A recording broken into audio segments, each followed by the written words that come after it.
जब लक्ष्मण को मूर्छा आई और भगवान ने सोचा कि मेरा ये सबसे बड़ा संकट कौन हर सकता है। देखो भगवान सबके संकट हरते हैं। भगवान के जीवन पे संकट आया तो उन्होंने किसको पुकारा? उन्होंने हनुमान से कहा कि तुम जाओ और संजीवनी लेके आओ। तो जब आकाश में हनुमान चले तो सूरज निकला हुआ था। आकाश में तो सूरज होता ही है, दिन कभी डूबता नहीं है। हमारी माँ पृथ्वी हमें गोदी में लेकर हमारे पिता सूरज की ओर से पीठ कर लेती है। माँ को दोष दे नहीं सकते तो पिता को दोष देते हैं कि दिन डूब गया है। दिन कभी डूबता नहीं है, दिन तो निकला रहता है। सूर्य कभी अस्त नहीं होता।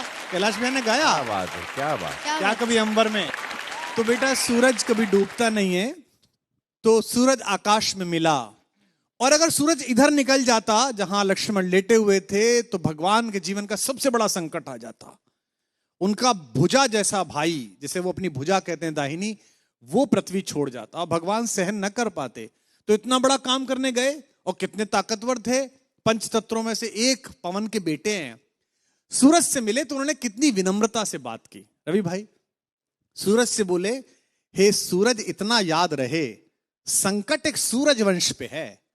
ये नहीं कहा कि मैं तुम्हारे लिए प्रार्थना कर रहा हूं, तुम्हारा ही खानदान है ना, सूर्यवंशी राम का भाई परेशान है, तुम भी सूर्य हो तो आप ही के खानदान का काम करने जा रहा हूं। विनम्रता देखना आप कितने पोलाइट हैं, है ना। ये सूरज इतना याद रहे संकट एक सूरज वंश पे है। लंका के नीच राहु द्वारा आघात दिनेश अंश पर है। मेरे आने से पहले यदि किरणों का चमत्कार होगा तो सूर्यवंश में सूर्यदेव निश्चित ही अंधकार होगा। कितना प्यार से बोल रहे हैं देखो आप।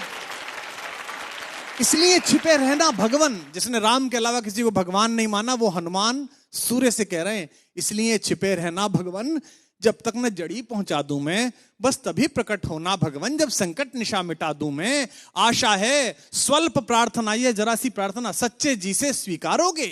आतुर की अर्थ अवस्था को होकर करुणार्थ निहारोगे। 8 लाइन की विनती के बाद धीमे से अपना विजिटिंग कार्ड दिया सूरज को। शक्ति पाना, यश पाना, लेकिन विनम्र रहना।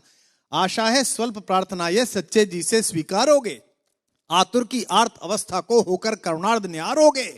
अन्यथा क्षमा करना दिनकर, अंजनी तने से पाला है।